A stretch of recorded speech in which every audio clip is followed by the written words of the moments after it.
Okay, guys, we're back again. Sorry about that. The technology is really fucking with me today. Um, but yeah, the point that I wanted to make is that when we see Adelaide organizing, we see her almost all the time in a domestic space. So it's clear that for Adelaide, um, the domestic space is also a kind of political space, and it's a kind of space in which political organizing needs to take place. Who said so? Who said that? Wasn't that I think I got enough strength right here. I think I can back my own self up. Well, anyway, I'm telling you, they're going to come and take you out your houses and stuff. You watch, you see. They're going to take you out your house. Yep. Take your kids away. They're going to do some funny shit, you see. Well, you got to be prepared for it. Yeah. So we see this conversation, and then a little bit later on, we see a conversation with one of Adeline's friends and one of her closest friends, in which she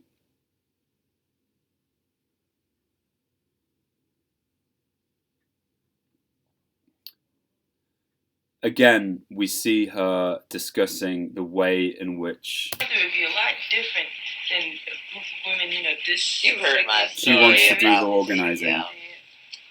The division, they always talk about unity. We need unity. But I always say, if you were the army and the school and the head of the health institutions and the head of the government, which would you, and all of you had guns, which would you rather see come through the door? One lion, unified, or 500 mice? And my answer is 500 mice can do a lot of damage and disruption. And it's an interesting political conversation, but it's also significant that it's taking place in a bedroom, which is a kind of site of reproduction. It's where people rest. It's where people do other activities that might be considered necessary for them to be able to reproduce themselves in order to be able to return to work within a capitalist economy. And there's a big difference between this kind of space in which we see Adelaide, engaging and organizing, and the kinds of space in which we see political conversations which come from a different kind of class position taking place as well. So if we see It's all talk and no action. It's all rhetoric. I checked it out, and we're doing enough in the community by putting out our music. But by us coming to you and requesting some time, there's an important scene in which... Okay, guys, sorry, I really don't know what's going on with VLC today. It's really annoying. I think it might be to do with the subtitles on the film, so I'm going to try and run the film without subtitles and see if that works. You all have access to the subtitles via the Google Drive, so hopefully that will allow you to watch it anyway. Unfortunately, I need to be quite quick because I have another class to get to after I've recorded this, so I don't have time to keep starting and restarting. I'm really sorry, as much as I would like to. This week of the last 10 years and have experienced this revolution. So we see, this is an important moment in the film, is that we see a situation in which a group of primarily white, obviously more middle-class feminists discuss the actions of the Women's Army on television, and they do so in a way which is very obviously disparaging. And to disparage something, to disparage or to be disparaging is to show contempt, mépris. To be disrespectful. And we see a kind of dissonance between the language that these people use to talk about what's happening and the actual actions that we see Adelaide and other people in the group undertaking. So we'll watch this scene. It's all talk and no action. It's all rhetoric. I checked it out, and we're doing enough in the community by putting out our music. But by us coming to you and requesting some time, obviously we're attempting change. Pick up on something that Pat said earlier. This is when we see the media, representatives of the media speaking. Restlessness is the best word for it, because I don't think it amounts yet to a movement, nor do I expect that it will. But that the attitude, the impatience of some young women might be interpreted as counter-revolutionary. Well, there's two things I think about that. First of all, because of the media, in a way being what it is, it's very dangerous to identify a number of demonstrations on the streets as the possible growth of a new movement of women, because I don't think it is that. I don't think it will get to that stage. And I also think that the situation... And we can see the way in which Borden, she juxtaposes. So to juxtapose is to, I'm sure it's the same in French, but just to be sure. To juxtapose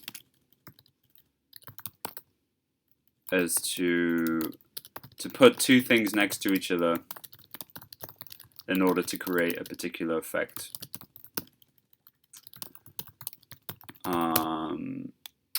And she juxtaposes the speech of the kind of more middle to upper class group with the images of Adelaide and others organizing, which seem kind of happy. They seem to be based on a kind of solidarity and are based on a kind of unity.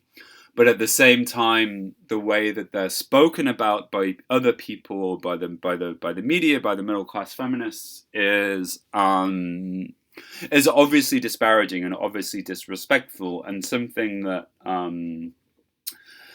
that Borden is doing is creating a kind of dissonance between the language and the images that we see in a way that highlights the way in which representatives of the status quo may use language in order to be disparaging and in order to neutralize and have a negative effect on the kind of political potential that may exist within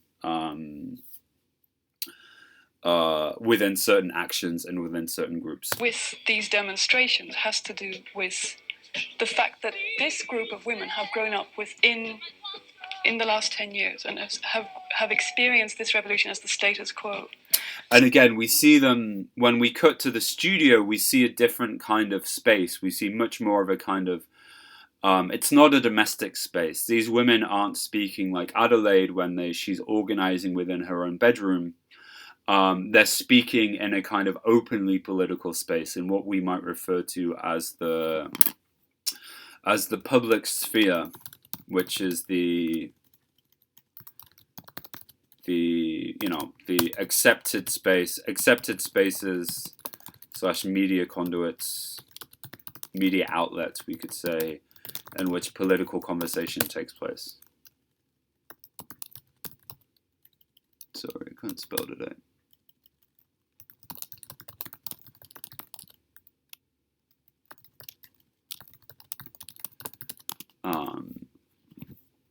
So it's really a kind of, I wouldn't care to identify it completely as such, but the situation seems to be a kind of gratuitous desire for excitement and romanticism. Mm-hmm. And she describes it as a gratuitous desire for excitement and romanticism. I'll just write this here because we don't have the subtitles and I'm not sure if you'll be able to pick up on everything.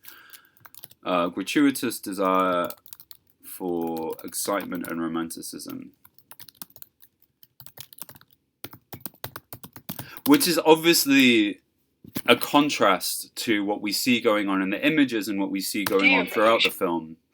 So again, Borden kind of uses conventional media language, a conventional conservative media language, in order to show the way in which that kind of language underestimates, misunderstands, and actively misrepresents what is actually going on within a political movement and within arguably political movements in general, which is constantly fed, especially when they're led by queer people of colour, such as Adelaide Norris. But yet the means of revolution are denied because they already live in a structure which is prepared to give all that to these people. So there's a certain amount of envy of the experiences that I had and that you've had. You take a group. And again, we hear that there's that this group consider that the situation is already resolved. This is the argument. They say that they already exist in a structure which is equal, which should be capable of giving them everything that they desire or that they need. And we see that just isn't true throughout the film. And there's an important conversation in which Adelaide confronts and argues with the other characters whom we see talking, and she explains her own background. Little bit of film trivia for you. Catherine Bigelow, who was the director of Point Break, the 90s movie with Keanu Reeves and Patrick Swayze about bank robbing surfers, and a director of several other big Hollywood movies, was friends with Lizzie Borden in the 80s, and she's in this movie, and that's her. So, I think that's one of my favorite pieces of American independent cinema trivia, was that Catherine Bigelow was in Born in Flames. But yeah, we'll watch this conversation, which is a conversation in which Adelaide really, again, expresses the distinction between the way in which she experienced the so-called equality and the way in which those in a kind of more privileged class position, who are coded as heterosexual, coded as not outside of any particular kind of social norm, experience that position.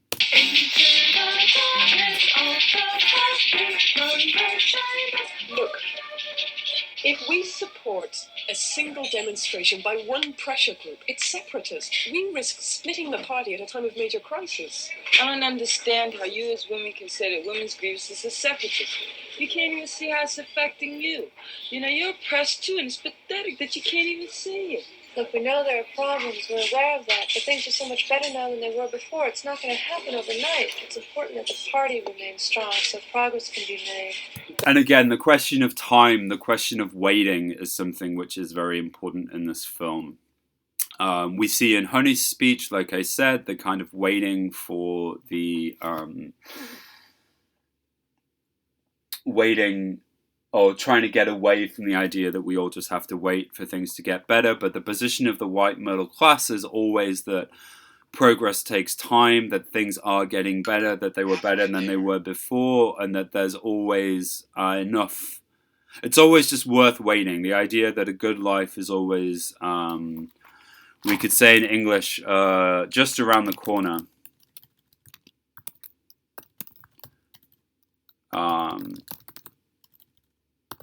Which means it is coming soon, but it is not here yet.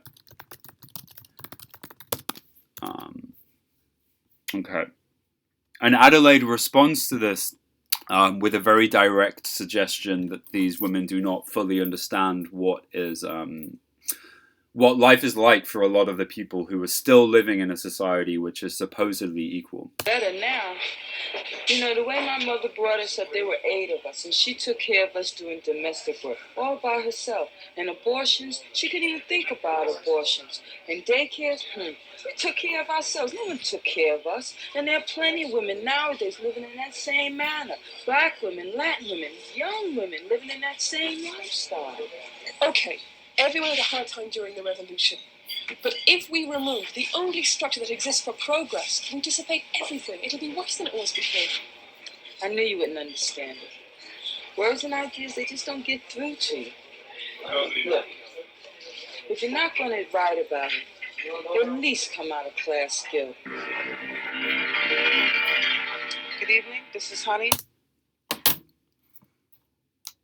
And we see later on in the film that after Adeline is killed in a moment that very much again reminds us of the Black Panther Party and of counterinsurgent political assassination by the U.S. government throughout the mid to late 20th century. It does become possible for women from different class backgrounds to organize together. But there's another representation of public space in the film, which again is related to gender, to queerness, and also to something like collectivity. And one of the main ways in which the lack of equality within the film's supposedly perfect society or supposedly improved society is expressed is through the continuation of sexual harassment, of the sexual harassment of women. And so we see this short scene on a subway with Adelaide and a friend essentially engaging in a kind of collective self-defense.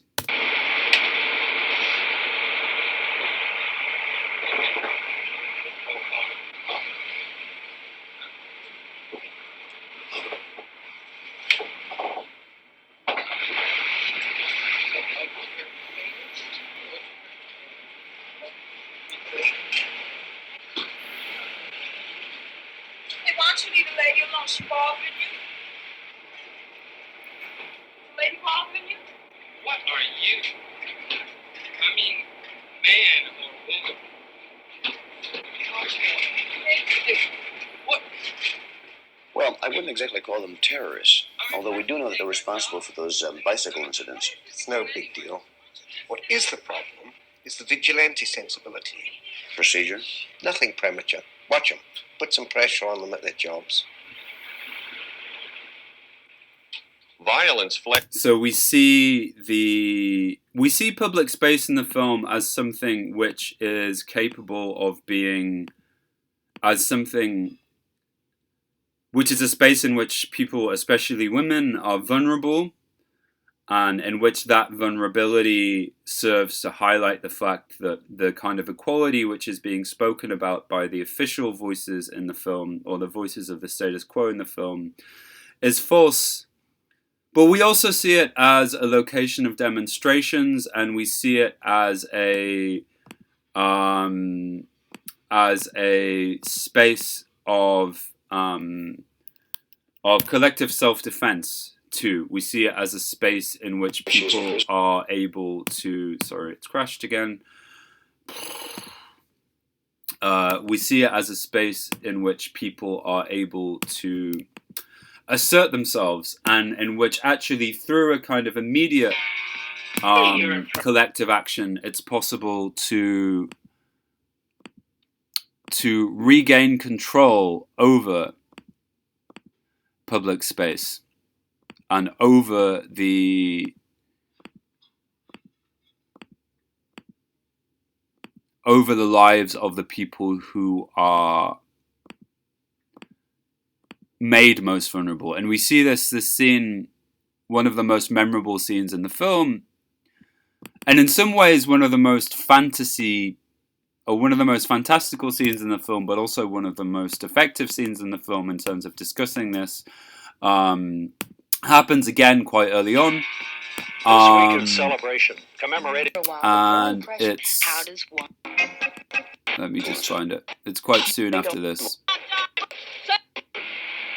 Like, we don't have any more use for these antiquated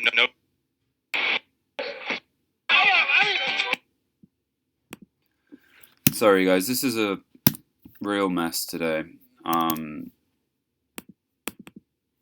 sick of these. Here we go. Okay. So we see a scene in the film in which a woman is walking down the street and in which she begins to be assaulted. And again, all of these happen quite quickly.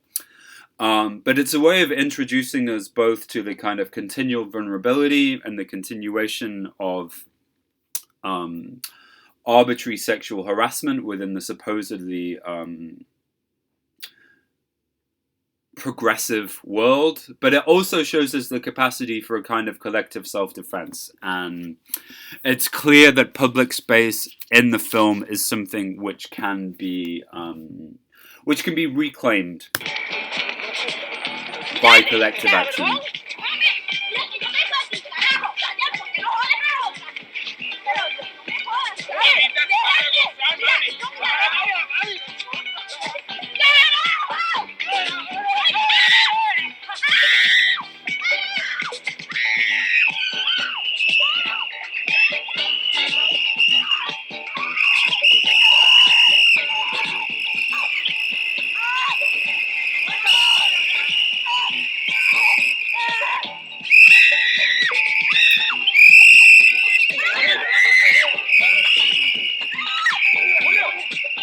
Police have been puzzled in the past week by what they describe as well-organized bands of 15 to 20 women on bicycles attacking men on the street.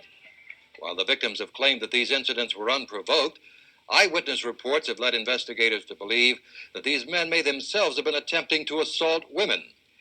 However, officials have condemned the lawless... And again, we hear the language of the way in which this is reported as being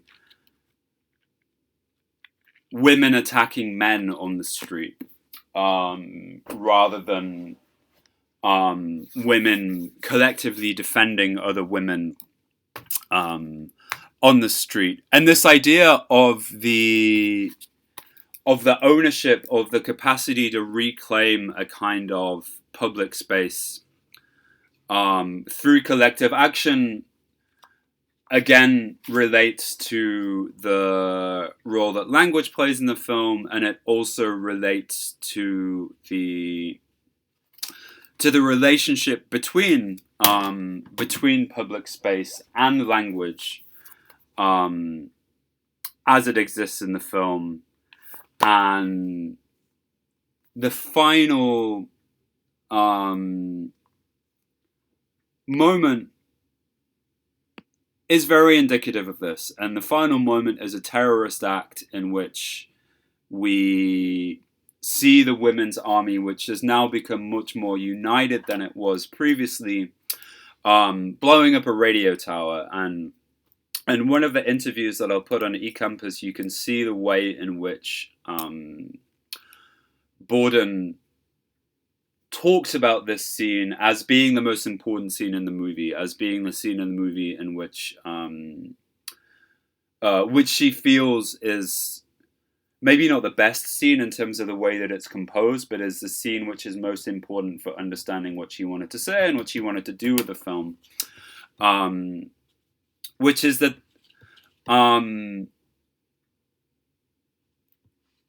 we could say something like, for politics to change, then the way in which people talk about individuals, the language which is used, the official language which is used needs to be challenged and needs to be changed. But the way to do that is through material actions. It's through doing things. It's not simply through trying to create a new language outside of the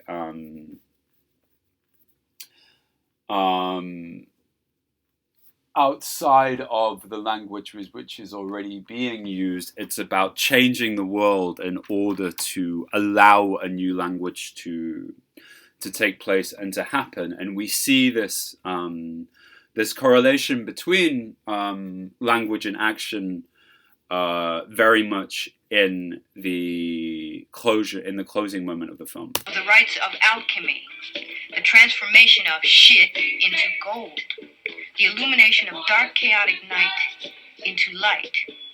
This is the time of sweet, sweet change for us all. This is Isabel from Phoenix Ragazza Radio, signing off until tomorrow. But have we gone too far? Is it time to ask if the politics and programs of yesterday's liberation have become the stagnation of today? We cannot ignore the monumental inflation with which we are burdened, nor can we condone the widespread abuse rampant in our social programs. At home, we are becoming trapped in bureaucracy, and throughout the rest of the world, our influence wanes. The management of this station fears that over-socialization has transformed our democracy into a welfare state. If we are to survive our ideals, we must carefully consider their implications. This, in the midst of our celebration, is the opinion of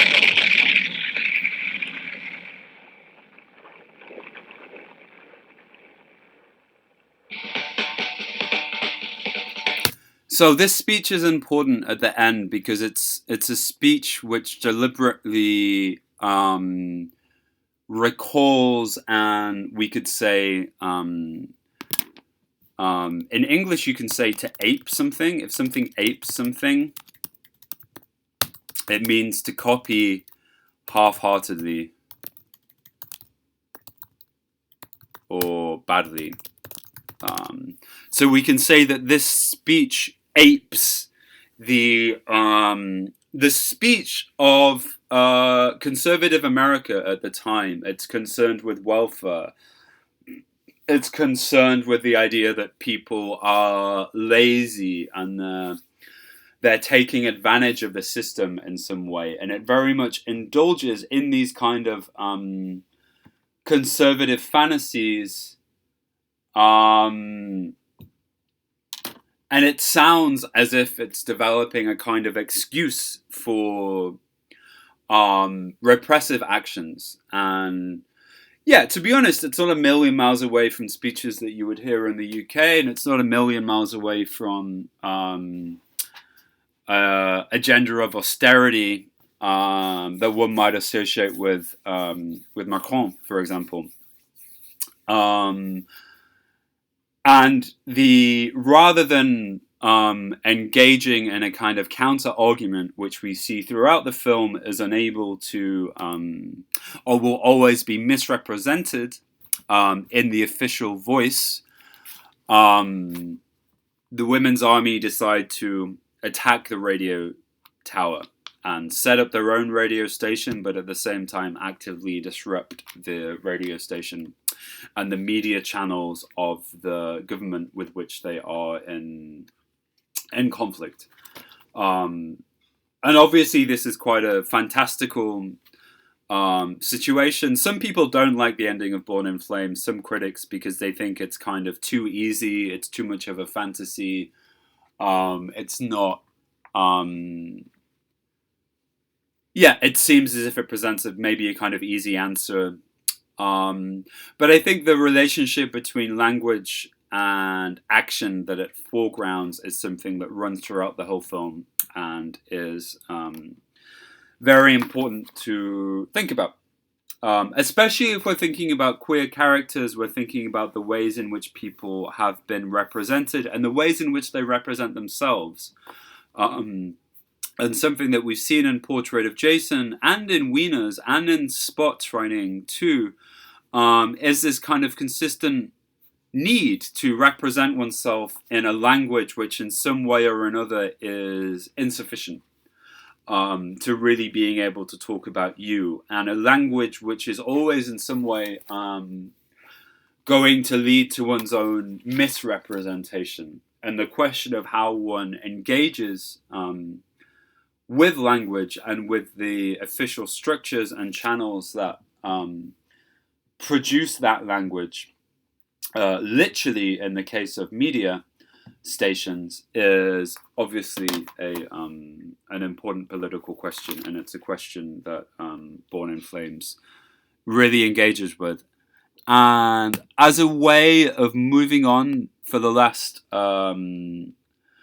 section to Working Girls, what I wanted to do is just to just show a montage of work which Borden has in her movie. So there's one scene, we see Adelaide as what we would call a precarious construction worker, so her worker who shows up to work one day, never knowing if she will have work the next day. And then we have Borden uses a montage, which in English is it doesn't mean the same, it's actually the same thing as it does in French, but a montage is a sequence of images, put together in order to create the sense, or a sense of overall meaning, of overarching meaning, we can say. And this particular montage, I have some notes about this on the PowerPoint, but this particular montage that we're going to watch is, it's about work, and it creates a number of kind of correlations and relationships about that encourage the audience or the viewer to think about different kinds of work and think about what kinds of things count as work and what kind of things perhaps don't count as work but should count as work. So.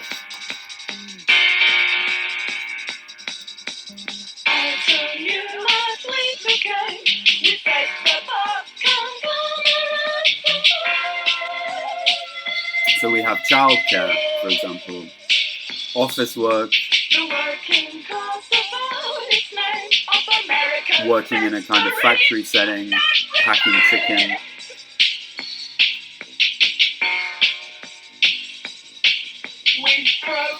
what appears to be sex work, maybe working in a kitchen,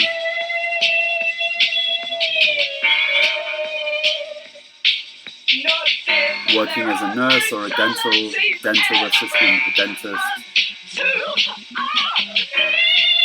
working in a coffee shop,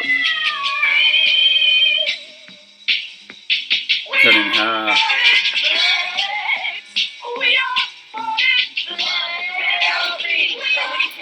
And again, all of this, it creates this kind of sense of work as a uniform thing, which includes both reproductive work, childcare,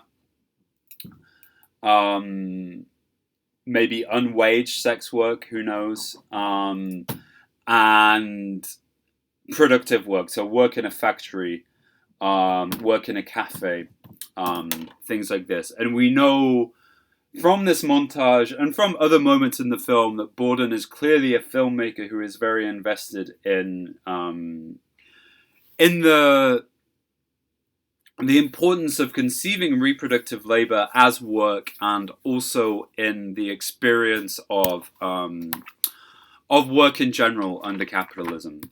And there's more on this, on some of these points, on the PowerPoint that I wrote up.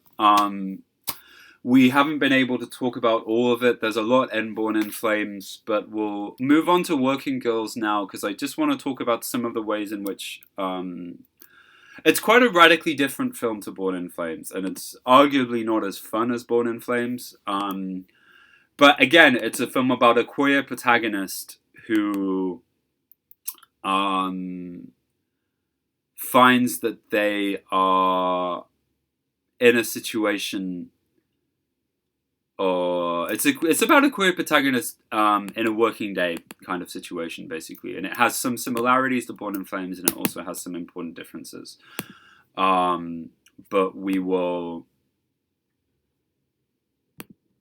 we'll talk about this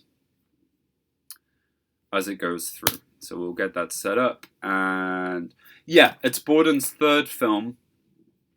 I think it's interesting that I've read a few kind of contemporary descriptions of the film as a documentary, which it very much isn't. But it is a film that Borden made by spending a lot of time with sex workers, talking to them about the kind of work that they were doing, talking to them about what their routine was like, what their working day was like, and how they responded to their working day. And Borden said when she was making the film that a major concern for her was to move away from the idea, and you'll see this on the interview that I put on eCampus, but she very much wanted to move away from the idea of of sex work as something which needs a kind of psychological explanation, as she puts it. So the idea that there is something within individual people, which for some reason or another drives them to do sex work. And instead to see it as a kind of economic choice, to see it as something which makes sense, according to the fact that it would allow you to work for a couple of days a week and then to have the rest of the time for yourself, for example. And she describes the sex work that she's talking about as being explicitly middle class, which is important. They work within a kind of they essentially work in a brothel in an apartment somewhere in Manhattan. We don't know exactly where. They're insulated from the most dangerous kinds of sex work, which Borden, in the interview that I'll put online, identifies with people who kind of work on the street and who don't have the same kind of safety measures in place. Yeah, and she talks about it as being something that she wanted to represent very much within the context of work. And we see this right at the start of the film. So it's, again, the movie follows a queer protagonist, but at this point it's in this film it's a white middle class queer protagonist called Molly, who we find out has gone to Yale and who is doing sex work because it kind of makes sense for her as an economic decision. And we see right at the start that the film is kind of structured around what we would think of as a working day. So we can watch the opening and see the way in which the kind of working day structure of the movie is very much an essential part of it.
The film starts with Molly waking up, going to the bathroom, her alarm going, her going about her day, her coming to work, and it's all structured around this very regimented routine, which is a routine that anyone who has any kind of a job would be familiar with. The film is very invested in presenting sex work, as a kind of job, and one of the ways in which it does that is by framing it within the context of a working day, very tangibly. And something else that we see that I just want to draw attention to is the manner in which we see them. We can say in English, we can say that we see them adjusting the books. So there's a degree of what we might describe as class struggle within the film, and what Borden describes as class struggle. And again, in this interview, Labor Relations, which I will put online, she Borden writes about how the site of struggle or the site of contestation within the film is not with, or most of the time is not with the clients or the Johns as they're called, but with the character of Lucy, with the madam, who is someone who is probably the most unpleasant character in the film. Someone who is entirely interested in exploiting the girls and exploiting Molly as much as she can for the sake of her own profit. And Borden frames this within a kind of a struggle between an employer and a worker. And she says, the film works on that level, which is a level of class struggle. It's a film about workplace struggle for Borden in some ways. And she says, people have had jobs where the battle wasn't with the customers, but with the employer, the conditions of employment, and the manipulation that goes on between employer and employee. And we see this manifesting itself in two main ways in the movie. First of all, we see the ways in which Molly and the other two main characters, we could say they fix the books, which means that they manipulate how they record their work in order to make the most money possible. You can also say they cook the books. Not literally, but it means the same thing. If you cook the books, it's like committing fraud. Commit small amounts of fraud. Don't know why it's cook, but it is. So yeah, we can watch the clip in which this happens. Well, one of them is quite busty. I really don't know what her measurements are, sir, but if you'd like to come by, we do go by appointment only. Okay, well, thank you so much for calling. Bye-bye. Mrs. Cholila assigned us another essay. That Indian bitch, I don't have time for this, unless today's as slow as last night was. You guys, he's usually half, but today's an hour, so I'm not going to write in the time. If Lucy happens to pop in, then you can write in the real time. Otherwise, can you just put it in as half an hour from now so it looks like a half-hour session? Thanks. Molly, you took poli-sci in college, right? So we see the workers talking, and we see Molly essentially just saying that she will be paid for an hour, but she will only tell Lucy, the boss, that she is paid for that she was paid for half an hour, so she will be able to keep the rest of the money, essentially. So again, one of the ways in which we could say that Borden is presenting sex work is that it's a site of struggle, a site of exploitation, which is obviously very similar to the kinds of exploitation which go on in other workplaces. And we see at the end of the film that Molly snaps, basically, and walks out. Partly as a result of a client who is very emotionally abusive towards her, and partly as a result of her kind of exploitation throughout the day by Lucy. And again, we see, as she's counting up her money at the end of the day, we see a photo of her partner and presumably her partner's daughter, who Lucy is also caring for, who Molly is also caring for. And I think that these photographs are significant because, again, it's Molly is a queer woman whose working life demands that she keeps her queerness under wraps, so to speak. For the clients who she sees, she is not someone who is Molly, the queer woman with a female partner and an adopted daughter at home. She's a heterosexual woman who is engaged in a transactional relationship with them, in which she is forced and compelled to take on a number of different roles.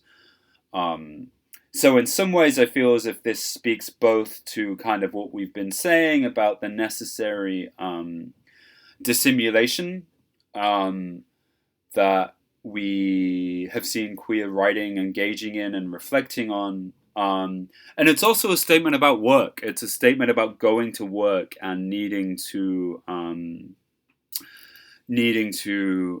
be the person that you are expected to be at work, rather than being able to be someone who you are in your home and in your private life. And there are some ways in which, for example, Born in Flames is a film in which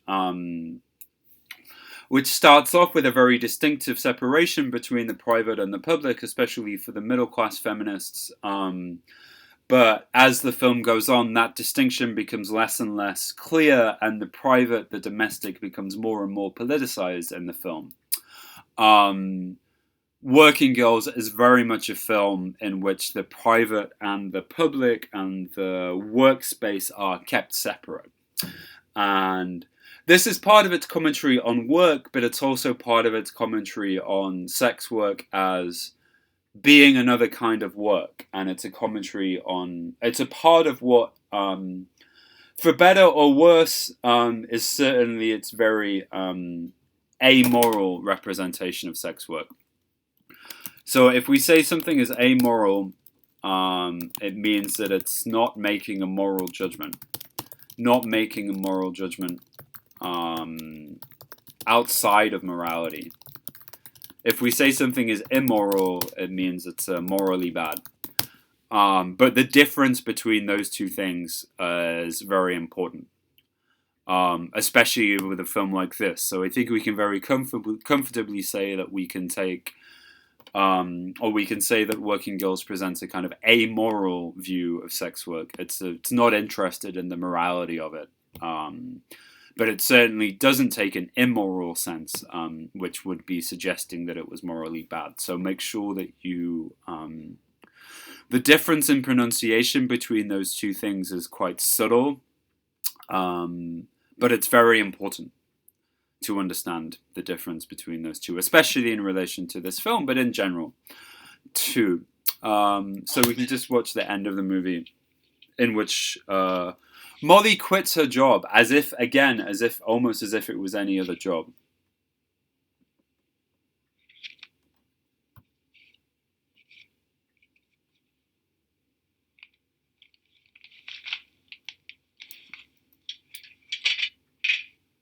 Molly, let's do money. April, we're square with money. Will you bring the trash down, please? Sure. Thanks.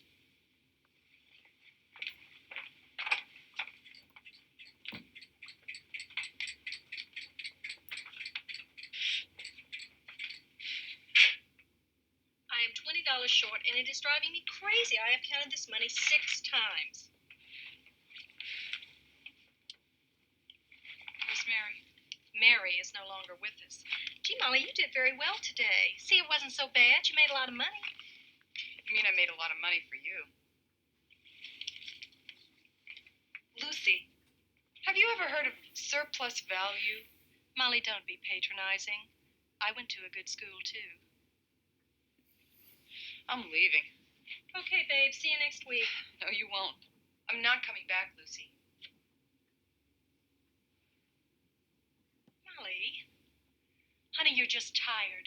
You go home and take a nice hot bath. You're going to feel just fine in the morning.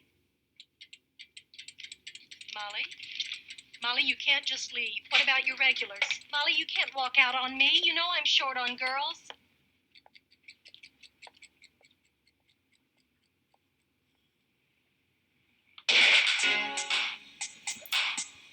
So this line, have you ever heard of surplus value, is a direct reference to a Marxist idea that surplus value, the way that profit is made in capitalism is by producing objects which are, at the end of the process of their production, are worth more than the materials that were used in order to produce them.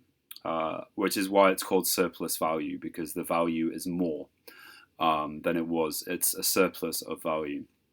And the way that you get surplus value is by employing people to do more work than you pay them for. So if you, again, the classic example would be in a factory. If you work a 12-hour working day, within that 12 hours, you would produce more value. You would produce things worth more than you would be paid for in return. So you may be paid 50 francs at the end of a working day, but you would have produced 60 francs worth of value, or more like 100 euros worth of value, for example. That's the idea that Borden and Molly are referencing,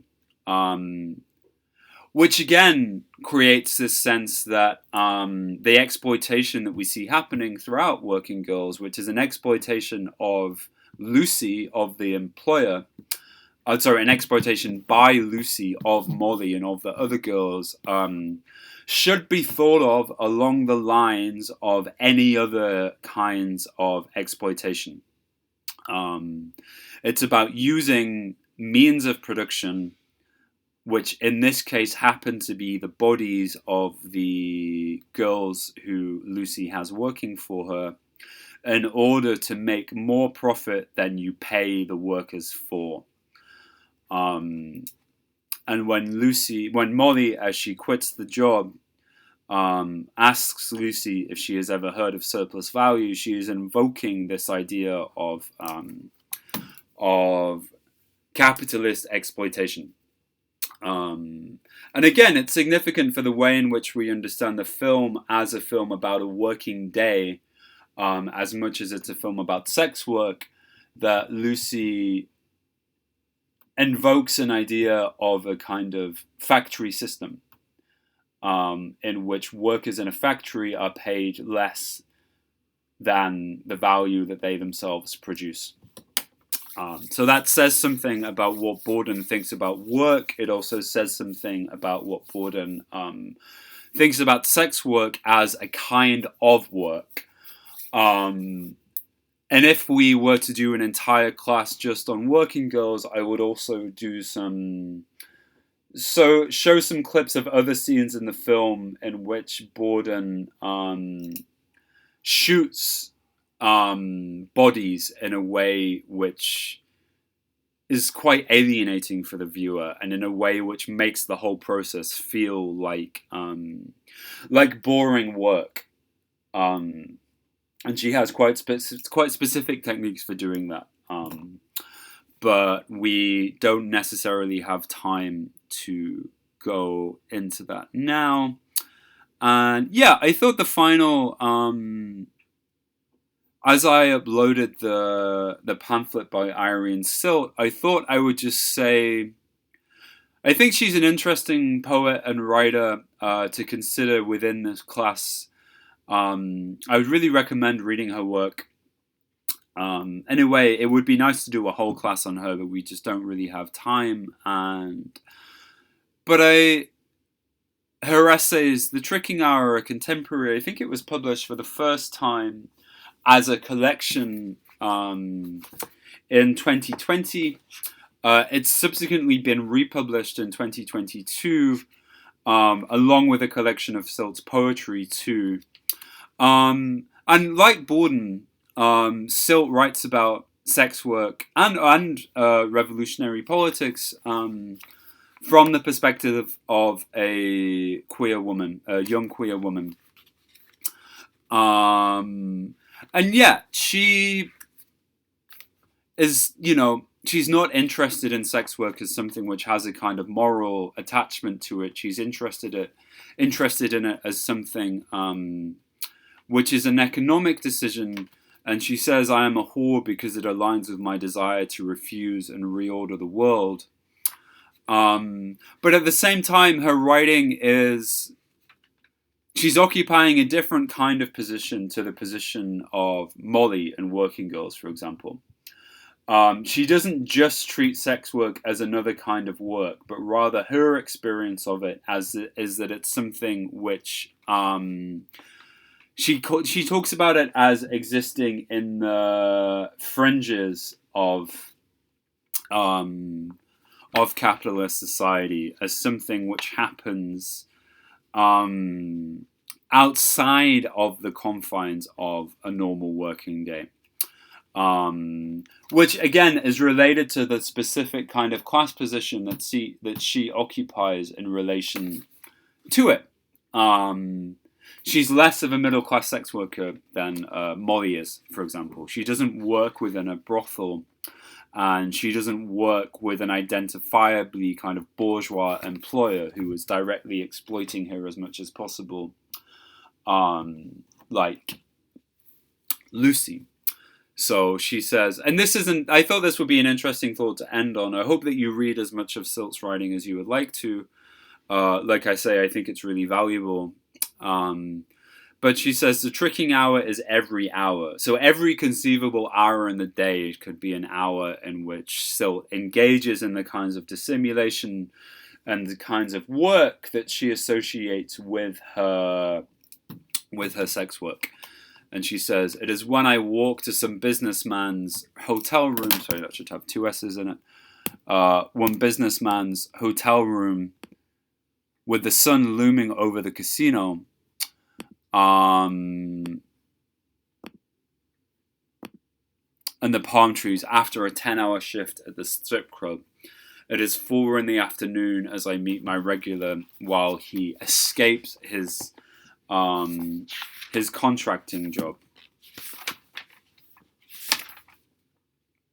It is whenever the doctor, she goes on to say in the text, it is whenever the doctor hits me up for a video chat in between his shift. So to hit someone up is to contact someone on the... To hit someone up means to contact someone unexpectedly. So if I say, hey, can I hit you up tonight about what we're doing? It means, can I call you, basically? Can I message you or phone you? So yeah, she presents a view, she's working from a different class position, and she presents a view of sex work as something which is much more on the fringes and kind of in the pocket of a working day, rather than something which is structured like a normal working day, which is how